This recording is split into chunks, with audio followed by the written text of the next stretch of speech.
Texas. Not merely peace in our time, but peace in all time. I have no fear whatsoever of anybody or anything. Did you think no one was watching? Injustice anywhere is a threat to justice everywhere. Your mission. To boldly go where no man has gone before. To reclaim the American dream. To be given the right of human beings to be afforded equal rights and equal opportunities. It's the Benjamin Dixon Show. If you're hearing his voice, you're hearing the voice of reason. You've certainly come to the right place. Welcome, ladies and gentlemen, to the Benjamin Dixon Show. I am your host, Benjamin Dixon. It is Wednesday, hump day. You've made it this far, so you might as well keep trucking through the rest of the week. Big breaking news out of McKinney, Texas. Officer David Eric Casebolt has resigned. And I think I have an applause around here somewhere. So I'm applauding. Well, one, he needed to go because this guy was out of control. But then two, it is problematic that he's resigning because he's able to dodge some of the responsibility and pretty much bring an end to the investigation into misconduct. Well, to discuss this and a lot of other things this morning, I've been joined by the always fabulous and always insightful April Rain. And as soon as I figure out how to undo something that I did here, we will cut to April. April, are you there? Can you hear me? And look, see, that's what happens when you try to do something on the fly and it doesn't work. Let's see. Okay, so April, just hang tight. I have to fix something that I did on my end, but she's going to be here joining us to discuss what's happening inside of McKinney, Texas. Now, this is, you know what? I'm going to give a little commentary here. There we go. It looks like I have you now. April, are you there? Yes, I am. Good morning. All right. I was saying, come on, Google Hangouts. It has to be a little bit easier to unmute somebody than that. And I think maybe I just didn't know what I was doing. But all right. April, McKinney, Texas, a lot going on. I brought you on this morning, one, because you always have great insight. So thank you. And I owe you an applause here. I want to thank April for joining us. And I want your insight. What are your thoughts about this officer resigning and everything else that's happening? I think it was a strategic move here. I think that Officer Casebolt resigning means that there are going to be a lot of unanswered questions, and we may not get the answers because we no longer have a direct connection to the McKinney Police Department. So I think it was smart on their part. I think it's going to make it one step harder for those who are interested in justice to get some of their questions answered. It also makes him a citizen, right, and no longer a law enforcement officer.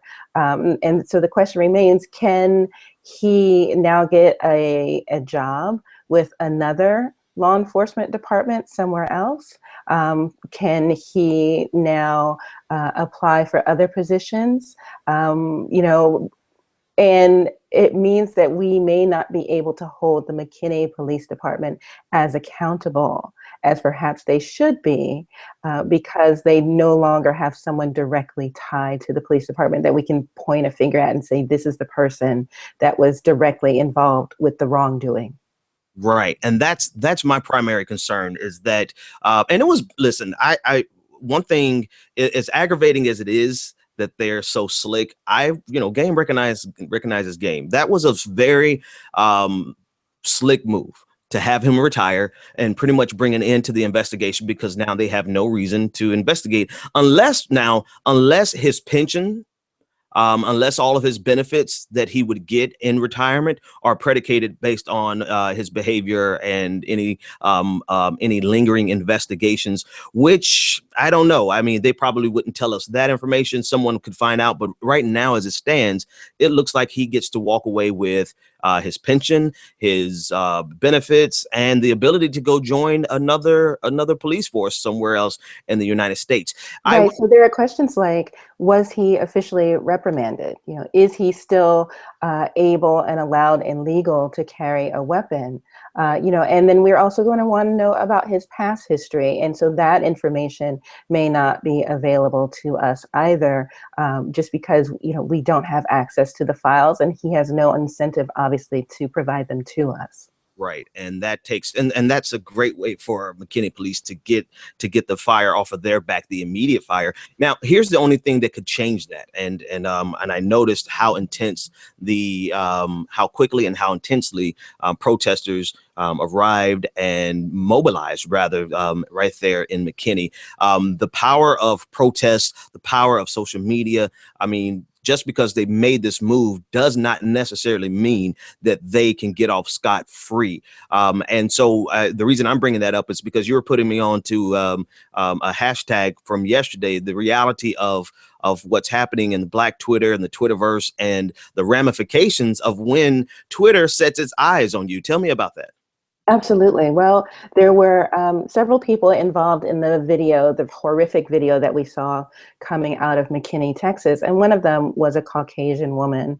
And Black Twitter detectives, cannot be stopped when they have set their sights on someone. And so there was a question very quickly about where this woman was from. And originally it was thought that she was a Bank of America employee. I believe that the Twitter detectives, as I like to call them, found her on Facebook. And so Bank of America apparently very quickly investigated and determined that no, in fact, she is not directly a Bank of America employee, but instead an employee of one of the vendors of Bank of America.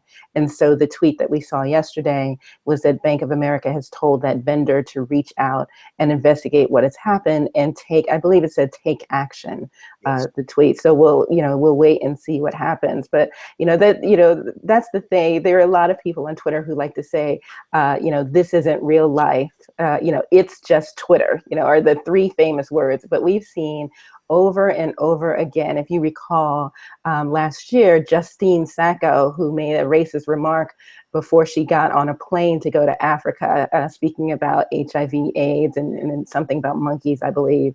And by the time she landed, she no longer, she turned on her phone and discovered that she no longer had a job. So Wow. Twitter detectives are very serious, and once they've set their sights on you, there's really nothing you can do, because they will get all of the information that they want.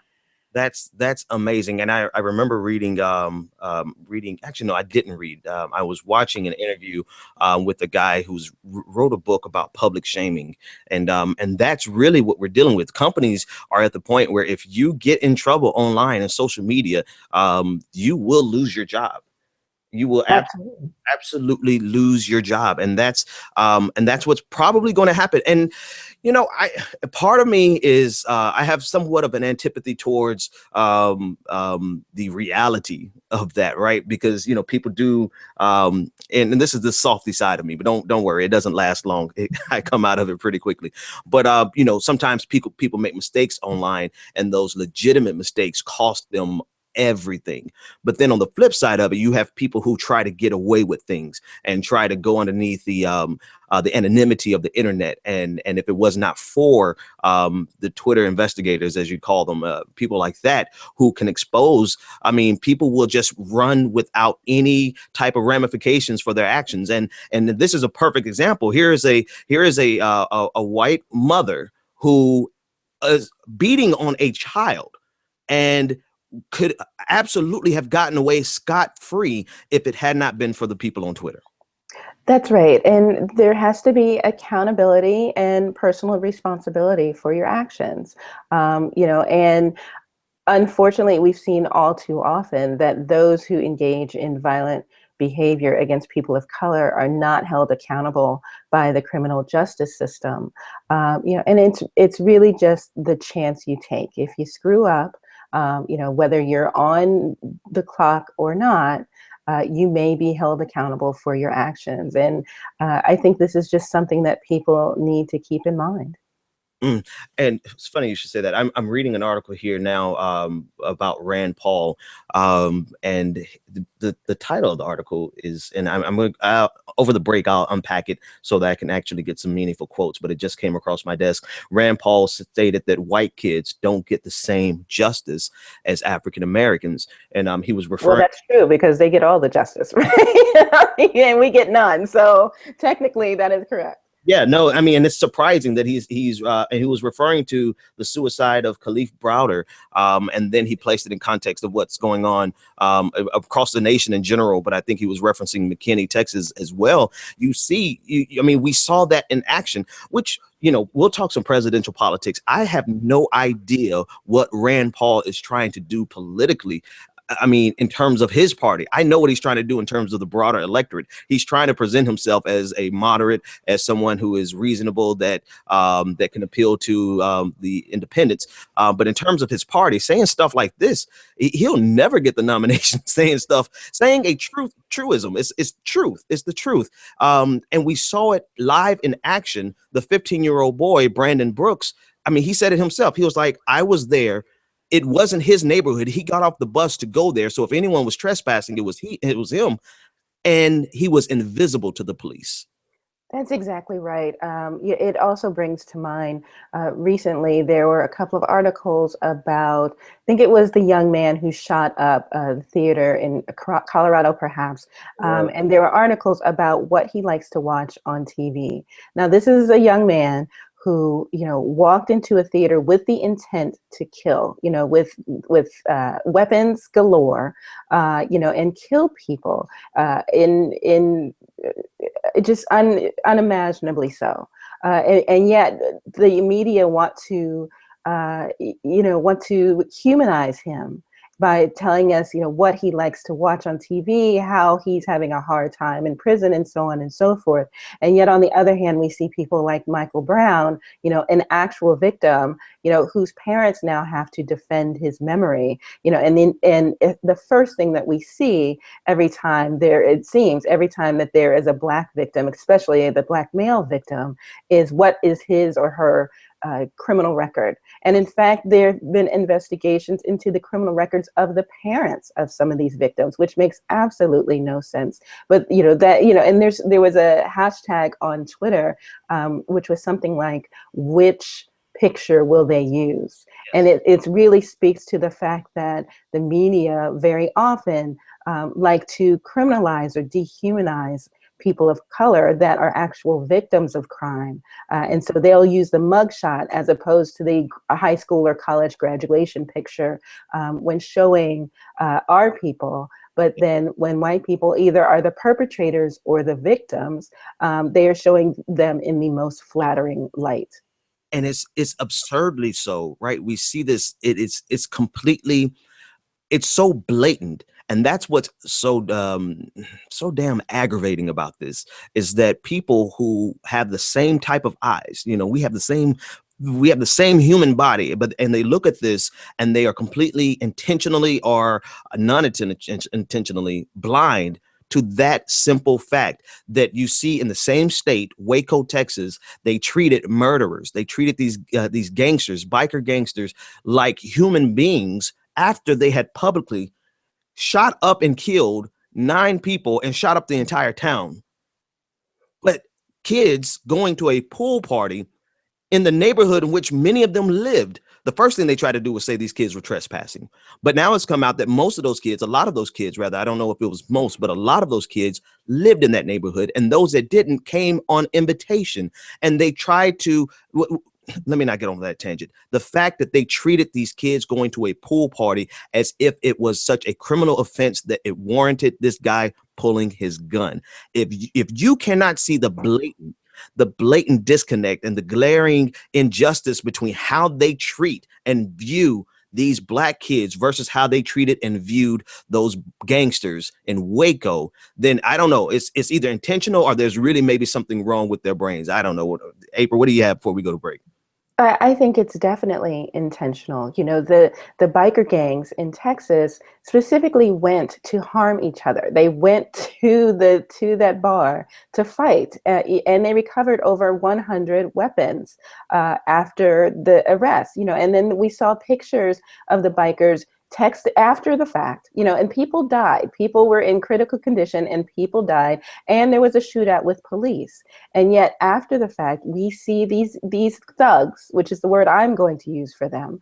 We see these biker gang thugs sitting on the side of the road, texting and laughing, and but they're waiting for the police escort vehicles. So these are not under arrest. Not hands behind their back, not heads shoved down in the dirt, like that young woman on the video in McKinney, Texas.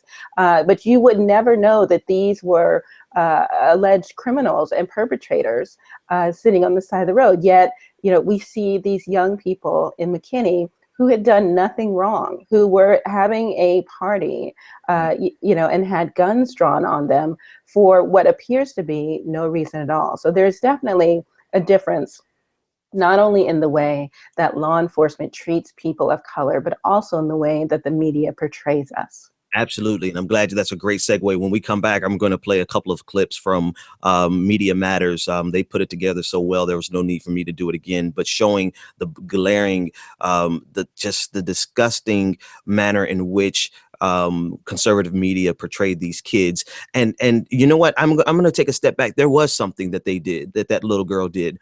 You know what she did wrong? Apparently, talking back is enough for you to get your head smashed in the ground and the weight of a 200-pound man on your back, juxtaposed against, when you're white. And I'm folks get mad at it, whatever. It is what it is. These white men killed 9 people and shot up an entire town and had a shootout with the police. But who had their face slammed in the ground? Who had all the police officers?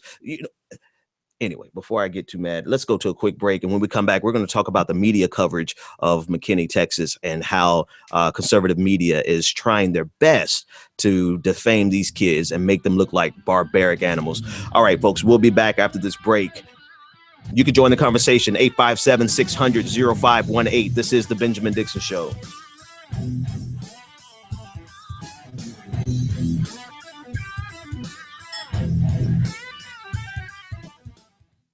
When you're ready to lose weight, why count, track, and worry over every meal? Jenny Craig makes it simple. Just walk into a neighborhood Jenny Craig center or give us a call. You'll meet your dedicated personal consultant who helps you reach your goals. Together, you'll pick out delicious Jenny Craig foods that you'll love and design a menu that fits your life. And the best part is that you can get started losing weight right away. Don't wait any longer to take advantage of our best offer ever. Call 1-800-JENNY20 or visit jennycraig.com. This is the sound of salmonella gyrating on your undercooked chicken. And it looks like Mom might be taking it out a little early. Don't let salmonella get funky with your chicken.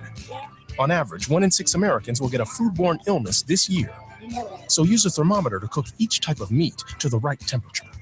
Keep your family safe at foodsafety.gov. Brought to you by the USDA, HHS, and the Ad Council. On the next episode of Recipes for Disaster. I'm making beef sliders for my friend Sandy. Nana taught me to always pull meat off the grill early so it's extra juicy. Use a food thermometer to ensure ground beef is 160 degrees, or you could make people really sick. Sandy didn't think twice about the slider she ate until yoga class, when a nasty case of food poisoning turned her downward-facing dog into upward-moving lunch. Watch Recipes for Disaster at foodsafety.gov and learn the steps Maria unwittingly leaves out. Brought to you by the USDA, HHS, and the Ad Council. When I grow up, I want to be a new pair of blue jeans. When I grow up, I want to be a kid's first computer. Warm fleece on a cold day. I want to be a bike that races around the country. I want to be a bench on a forest trail. When I grow up, I don't want to be a piece of garbage. And if you recycle me, I won't be. Give your garbage another life. Recycle. Learn how at iwanttoberecycled.org. Brought to you by Keep America Beautiful and the Ad Council. Welcome back to the Benjamin Dixon Show.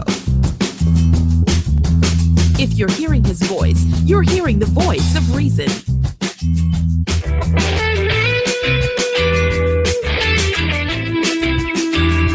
Welcome back, ladies and gentlemen. So I'm joined by April Rain, and we're just discussing McKinney, Texas, because that's there's some other things happening in the news, obviously, but this is still very much pertinent for us to discuss. And one of the things I want to do, April, real quick, is I'm going to play a clip. You should be able to hear it. And if not, I'll let you know what it was. But I'm going to play a clip here from Media Matters.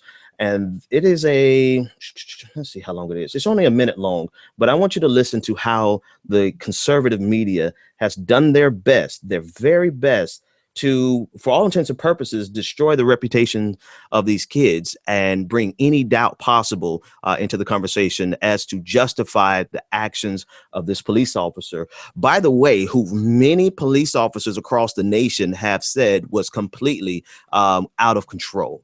Completely out of control. So this isn't just a Black Lives Matter issue. It is a policing issue. It's good police are speaking out saying that this guy was out of control. But apparently that's not enough for conservative media. Let's take a listen in. From the EPA, quoting from their report on fracking. Okay, so that's obviously the wrong one. Media Matters. So April, as I pull this clip up, what actually, hang on, here it is right here. Let's take a listen. Protests erupted after a police officer pulled a gun on a group of kids at a pool party. Tonight after he was caught on camera forcing a teenage girl to the ground and pulling a gun as he tried to break up a pool party in the Dallas suburbs. But conservatives didn't seem to mind. He had no idea what these people behind him were doing. They were obviously a threat to him. And you don't know what they said to him. They may have said, I'm going to pop a cap. Didn't shock me at all. I'm looking at a video. I'm thinking, okay, the cops are breaking up a party. These guys are great. Are they going to come in and hit him with a shank in the back as they're arresting somebody? Listen, the girl was no saint either. He had told her to leave, and she continued to linger. I mean, you're talking about like jungle animals. I mean, this is wild. It's pretty clear that people were resisting what the police told them to do, and they ended up getting tear gassed or jumped on or having guns pulled on. Yeah, there's no doubt about it. If you obey the police, it doesn't usually happen. But here's the reality from a use of force expert. He applies a wrist lock and takes her to the ground. At this point, this officer is pretty much getting out of control. There's no need for that. We're not looking at a deadly force situation. You're looking at a bunch of teenagers at a pool party.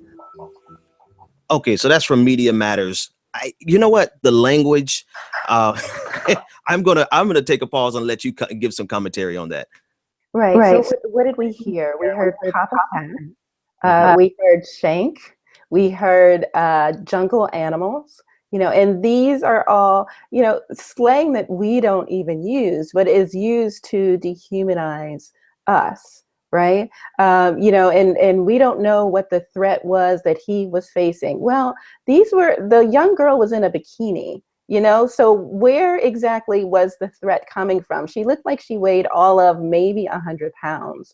And something that a friend said to me recently was, why do we expect children to show more restraint than police officers? There is a video around of a young white man who is approaching a cop who tells him repeatedly, stop, I don't want to hurt you, I don't want to hurt you, leave me alone, go, stop approaching me. And the young man continues to advance, and the cop ended up subduing the young man with no serious force, violence, or injury. And the cop was applauded, right? Because he did the right thing.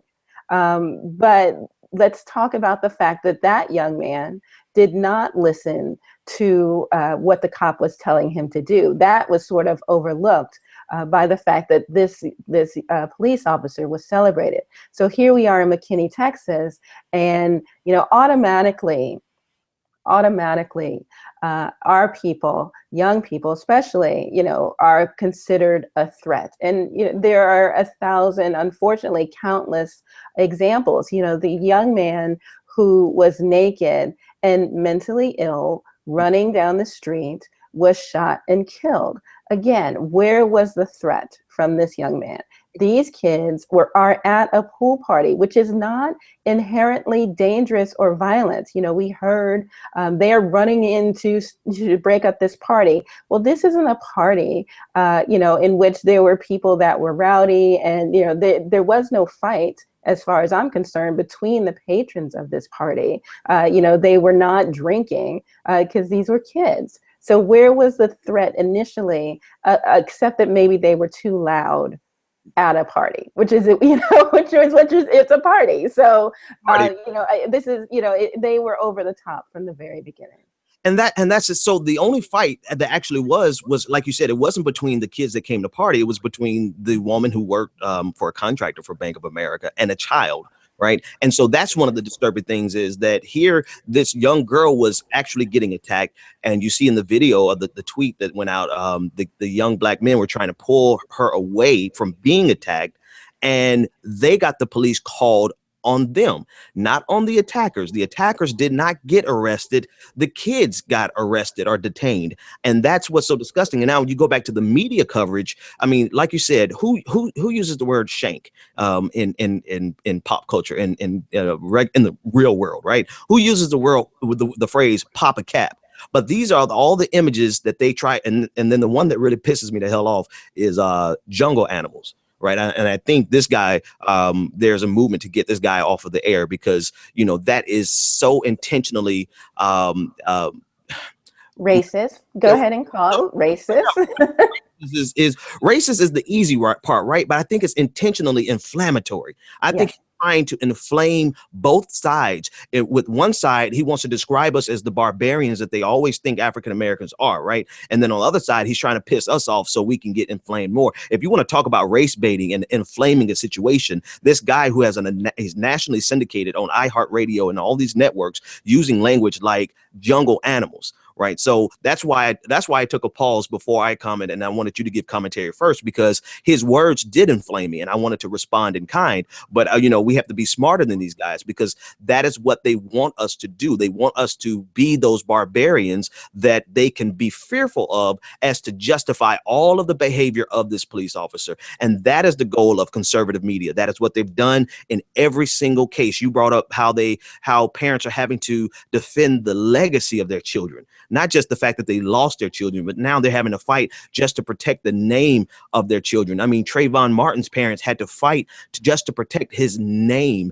And the media, social media is worse, quite frankly, but the mainstream media has such a broad reach. It's so destructive what they can do to the reputation of people merely by insinuating and by posing rhetorical questions that they know damn well is not even applicable in this case. That girl had on a bikini. Anyway, your go, April. Let me take a breather.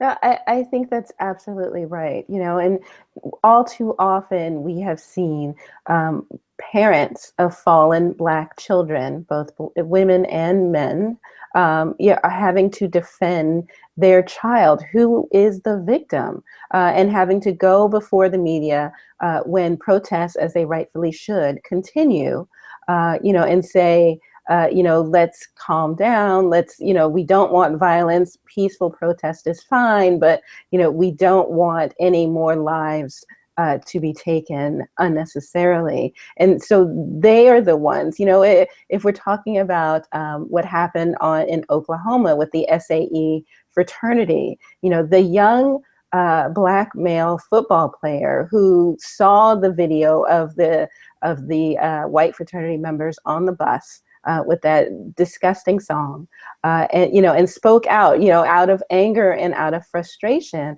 about the racism that was happening on his campus. We saw him apologize for his natural reaction to that video before we saw the apology of Levi Pettit, who was the young white man who was actually leading the chant on the bus. And then when Levi Pettit came out, he was surrounded by a sea of Black adults. He specifically went to a church, not unlike Donald Sterling. I mean, there's so many examples, right? I keep going to name after name after name, but he sort of, did his mea culpa, surrounded by a sea of Black people, as if to say, they've accepted me, they have accepted my apology, and so it must be, and so I need the rest of, Black America to do the same. And they're giving this opportunity, no matter it, and that's what's the most disturbing about this.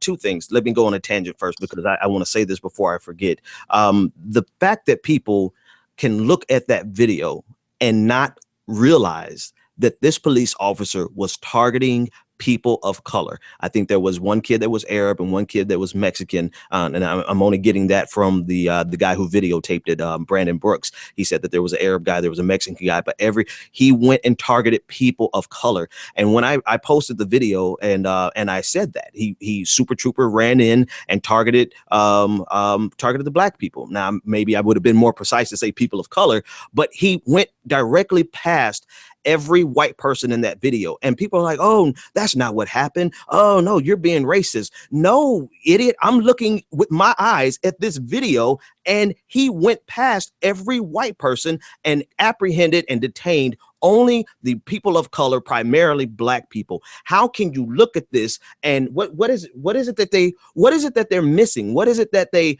are blind to? Is it you? And these are people who actually think that they're rational, right? These aren't your hyper conservative right wing nut jobs. You know, I even had some so-called progressives who say, oh, it had nothing to do with race, but they're looking at the same damn video that we're looking at. How is it that they can look at that video and see that he only apprehended and detained black people and not see that he targeted black people? I'm not sure that I can answer that because I'm on the same side that you are, and I don't understand it. I think that part of it is that they literally do not want to see and address the truth. They don't want to come to the realization that our country has some serious problems when it comes to race. Yeah. And it's something that we've said, it's something that we live with every single day.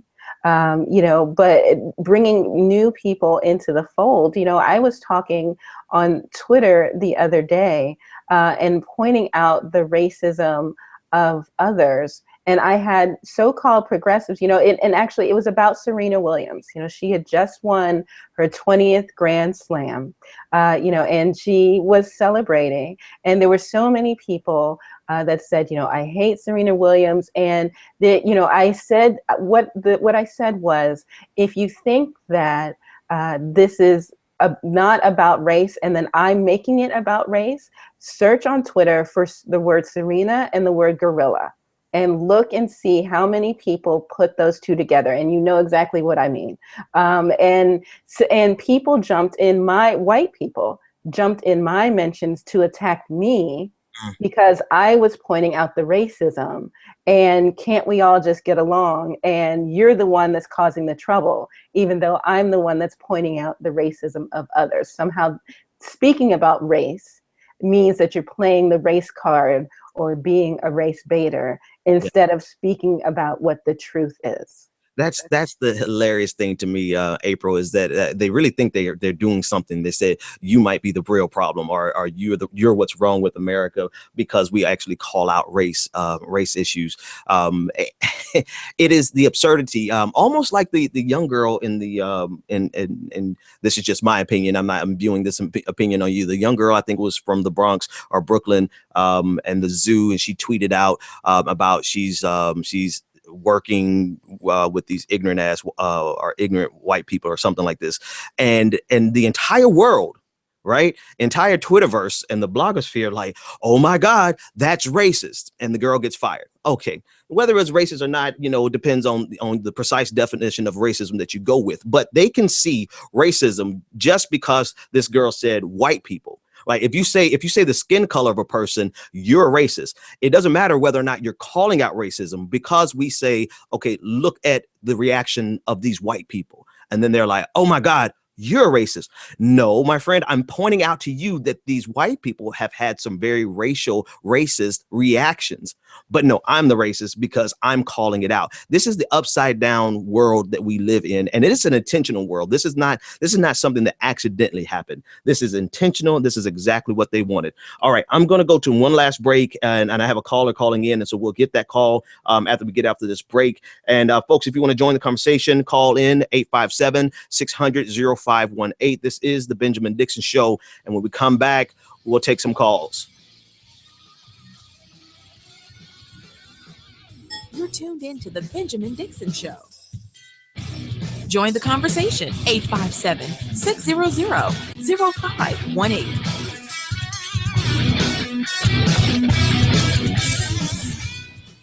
Looking for the right business opportunity? Need the right product, the right marketing plan, and the absolute best training in the world? Well, look no further. The Elite Team. Every leader in time excels. They believe the key ingredients in becoming successful in life and in business are just a keystroke away. Go to www.eliteteamsite.com. That's www.eliteteamsite.com. The Elite Team has a system in place that will move you closer to achieving your goals and dreams. Visit www.eliteteamsite.com or TonyFlemingEnterprises.com today. College is important, but it can also be expensive. College Planning Services is a group of educators, administrators, counselors, and other licensed professionals that work together to provide the necessary services, networks, and information to reach students that are serious about getting a college education. College Planning Services partners with financial institutions, corporate sponsors, and other major players in the global market to strategize in building a pool of information regarding financial aid, scholarships, and funding information to assist students in preparing to access the essential resources to build upon their path to an educational future. Learn more at collegeplanningtoday.com and let us help you start your college career.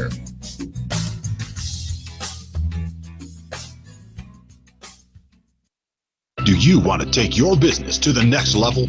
Ultimate Business Solutions provides the support you need to increase your customer base and sell more products and services online. Specializing in graphic arts, web development, and internet marketing, Ultimate Business Solutions creates the face of your business. If you're looking for a custom logo, dynamic website, or popping marketing material, call Ultimate Business Solutions today at 404-704-2197 or visit www.ultimatebizsolutions.com. Ultimate Business Solutions. Let us create your future.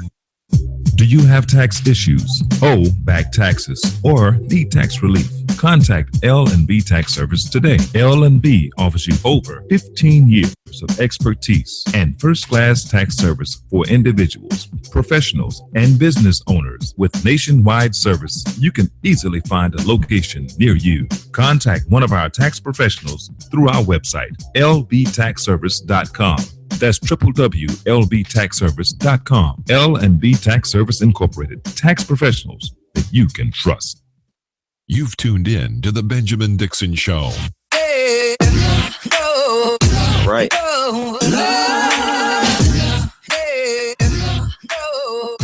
Okay, we have Sylvia from Texas. What's your comment or question? Yeah, no comment. Well, I have a comment. I'm really disturbed about what's going on over here in Texas. I do live in Texas, and I'm just getting this news. I was listening to your show, and I'm just getting this news about what happened at this pool party. We're out of control. And from my understanding, that most of those kids lived in that area. Mm-hmm.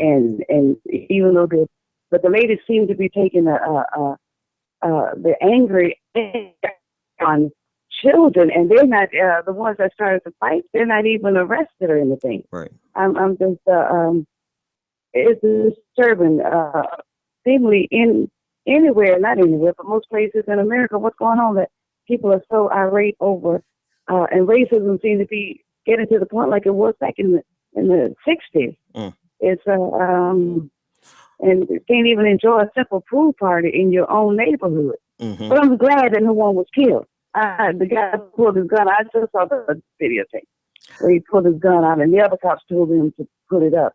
He didn't like them telling him that, but better to put your gun on teenagers, and the way he attacked that young black girl who was already down, and he pulled her up only to sit on her. Mm-hmm. This is really disturbing. I don't know what's going on in our country, but it has to end. It's got to end some kind of way. And so that's what I was calling in, because I'm really disturbed about what's going on. Absolutely. So, Absolutely. Thank you, Sylvia, so much for calling. April, it is kind of like 1960s again. I mean, in a very negative way, but also in a positive way, where we have a very sustained movement that is going on that is it's not going anywhere. And it seems like the more they give us, the more they bother us. It's almost like if they would be wise to just stop, to stop with all the madness, because it's not making us go anywhere. It's making us mobilize all the more. What are your thoughts? I think that's exactly right. And Sylvia made a good point when she said, I'm glad no one was killed. I mean, that's the new bar, right? And it really can't get any lower. The new bar is, we know that we are going to be treated unfairly, or there's a good chance that we will be, by law enforcement officers anytime that we are confronted. But we just want to make sure that Black people and people of color make it out alive, as if it is a war zone. That's the phrase that's used, right? We just want to make it home every day. And that's what people of color are fighting throughout this country. It is true that we have become much more mobilized since the death of Mike Brown last August, and we are seeing sustained positive impact with the protests around the country behind Black Lives Matter. And I will be very interested to see what the systemic change is. In the 60s, we had the Civil Rights Act and the Voting Rights Act. And so those made real change. And now we have some presidential candidates who are talking about, for example, Hillary Clinton said that she believes there should be body cameras on police officers, and she would like to overhaul, she would really like to discuss criminal justice reform. So I'm hoping that that's what these protests and the movement are leading to, systemic change. Otherwise, I don't see any reason for the protests to abate in the near future, because literally every day, every week, we are hearing about another young Black person or person of color who has been brutalized or killed by law enforcement. And here's the thing for me, April. It's that, particularly the libertarian types, those who believe that there is an oncoming ensuing police state. And they turn a blind eye whenever the blatant police state is present in the Black community. But what I want to convey to them, and whether they hear me or not, I don't care, I'm just going to say it, is that whatever we fix in the Black community, by definition of the position of most African Americans, it's going to positively reverberate throughout the entire nation. In other words, if we fix the police state in the Black community, it will fix and stop that oncoming police state that libertarians are always complaining and crying about. Yet, whenever they see it in the Black community, they find some way to contort their position to supporting the police officer that they, on any other given day, would swear is part of the police state. Right. And, what's going on in our communities with respect to law enforcement officers is a microcosm of the entire society. So you cannot, all too often, Black people, marginalized communities have been pushed to the side, pushed to the shadows. The reason why the projects were built, were sort of to house us, the school, the immigration, to school, to prison, to pipeline is about us. So yes, those changes must be made because they affect the entire country, not just Black people, but it filters out nationwide. Quick question for you. How well do you know the three young ladies that created the hashtag Black Lives Matter? Not well at all. I've never met them. I am in awe of the work that they've done, and I am happy to see that they, are getting the recognition that they rightly deserve. I'm always wary when we talk about the Black Lives Movement because we need to acknowledge them. All too often something happens and the answer is, well, this was created or this was said or this was done without paying homage, and rightfully so, to whomever it was that actually did that. So I think it's important that we speak their names as well, as being the mothers and the sisters of this movement. And yeah, absolutely, I agree with you 100% on that. And Robin, would you pull up their names for me? Because I want to give credit even on the show right now. But the reason I asked about them was because I was in this long lasting debate about why it's okay, America, for you and all of us to say Black Lives Matter. And I ruminated over that thing over and over and over again. And it dawned on me that that you cannot say Black Lives Matter without necessarily saying all lives matter, because like I said just a few minutes ago, whatever positive change comes to the Black community will affect the entire community. And so I thought I came up with this nice position. I'm like, oh yeah, this is precise. This is exactly what this is true. Everybody needs to hear this. And then I just started doing some Googling, and I found an article by one of the young ladies, and hopefully my producer can get that over to me. But she said the exact same thing almost a year ago. She was like, by definition of where African Americans are, if we say Black Lives Matter, it absolutely means all lives matter. But we're focusing on Black communities because if we fix it there, it's going to be fixed throughout all of America. Now, here's the converse to that.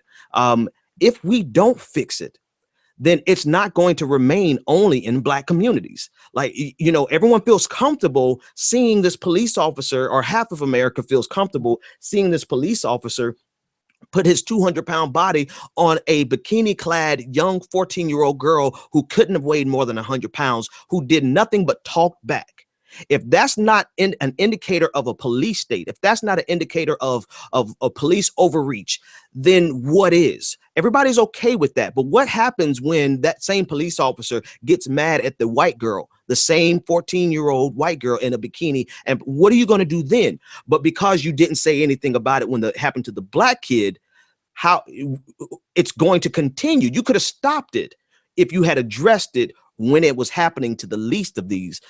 Anyway, you got it, April. No, that's right. You know, and there's that famous poem that says, you know, they came for X and I said nothing, or I didn't stand up, and finally they came for me.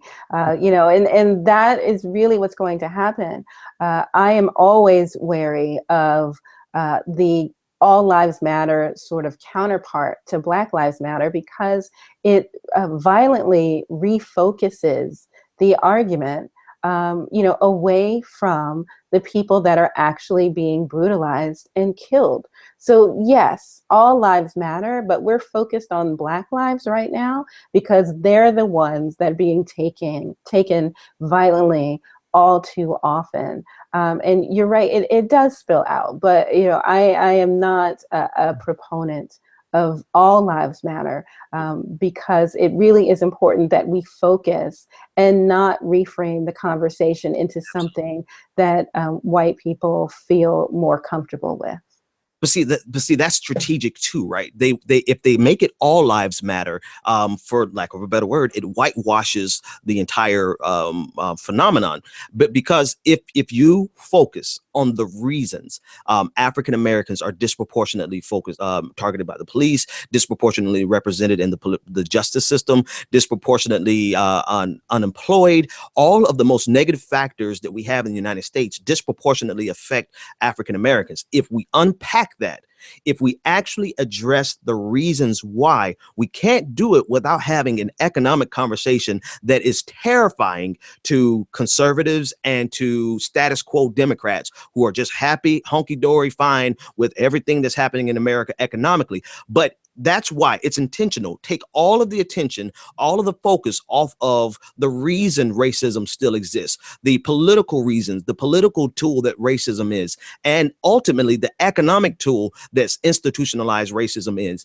Because they don't want to have that conversation, because they're terrified of unveiling what is really at the root of all this, they strategically defame us in the media, and they whitewash everything possible and turn racism into anyone who says anything with a racial identifier in it. I can say, "Good morning, my white friend," and all of a sudden I'm a racist, whereas this cop who who went in and targeted Black people, oh, that had nothing to do with racism. I don't have a comment to that. that you said that perfectly. You know, and ditto. You know, we can just move on. I have. There's no retort. There's nothing that I can say that would add to that. I think that's absolutely right. That we need to keep the conversation, where the problem is. And the problem is the overwhelming amount of violence and brutality by law enforcement officers against people of color, specifically Black people. End of story. I have here, and my producer just sent it over to me, and just to recognize, because honestly, this is, and I'm not saying this hyperbolically, if that's the correct. Anyway, Alicia Garza and Patrice Cullors, Cullors. Those are the two names that he has for the two of the co-creators of the Black Lives Matter movement. I believe that there's one more. Someone in Twitter land will definitely let us know who the third person is if we overlook them. And I'm not saying this as a hyperbole. Once this is said and done, and once the institutionalized factors, systemic change that you mentioned, April, actually takes place, and we see those systemic changes reverberating throughout the entire nation, all because of a hashtag. I honestly believe that a Nobel Prize, Peace Prize, for a hashtag will be given, because this is a sustained movement. And the only thing we need from this movement now is to not only continue to be sustained, but seek systemic and legislative changes all on each level, not just on the national level, but on the state level and on the local level. And once we see that, those young women who came up with that hashtag, I think rightfully so, are going to deserve some international recognition. Absolutely. And wouldn't that be lovely? And it really shows the power of social media and the interaction between social media and social justice, that we, and we've seen it so many times, last year or maybe the year before, the killer of Trayvon Martin, we know his name. I don't speak his name, but you know who I'm talking about, was going to get into a boxing ring and fight the rapper DMX. And supposedly it was for charity and what have you, and I started the Stop the Fight movement on Twitter. And we rallied behind that hashtag. And another young lady started an online petition, and it received so much attention that the promoter of the fight called me, and we had a conversation about why this was an incredibly bad idea. And in fact, the fight was stopped. So that is just one small example of how social media can take an important role in society. So it's not, sort of coming back full circle, it's not just Twitter. Twitter is in fact real life. And we see both the positive and the negative of that. So if these young ladies receive national and international recognition for the work on behalf of peace and justice and freedom of people of color, then I applaud that, because they have really changed the conversation in this country. Absolutely. And it must be sustained. And you know what, even more so, and I observed the Occupy Wall Street movement, and I observed it from a distance, because I like to understand the nuances of the positions of the people who are doing things, and I agreed with a lot of what they were standing for, and there was a couple of key little important things for me that I didn't agree with, but after observing them, the lifeblood, I think there are some of those people who are involved in the Black Lives Matter kind of tangentially, too early in the morning for words like that. But anyway, their movement was powerful, but this one is sustained. Black Lives Matter is sustained, and it's sustained by, Twittervism, clicktivism. I mean, and that's why when people say two important things that people say that really tick me off, and it shows a level of ignorance. It shows a level of ignorance when people say voting doesn't make a difference.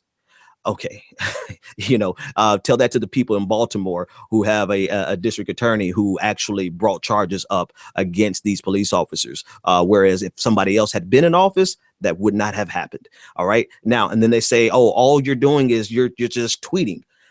Tweets have power. And as you just described, I had no idea that that was you behind Stop the Fight, which I'm, I know good people. Yeah, I got good people working with me and chatting with me on a regular basis. But look at the impact that it had. You actually made a difference. We found this lady from Bank of America, from the contractor for Bank of America, and now there's action that's taking place. You know what? If to belittle the things, those small things that we can do that have big influences, to me, it goes underneath this pseudo intellectualism that is actually ignorance. And we cannot allow the naysayers, even from the progressive side, even from the Black community, who say, oh, voting doesn't make a difference, or all you're doing is tweeting. You really have no idea the impact that you can have by just punching that button to vote or tweeting that message out to get a word out.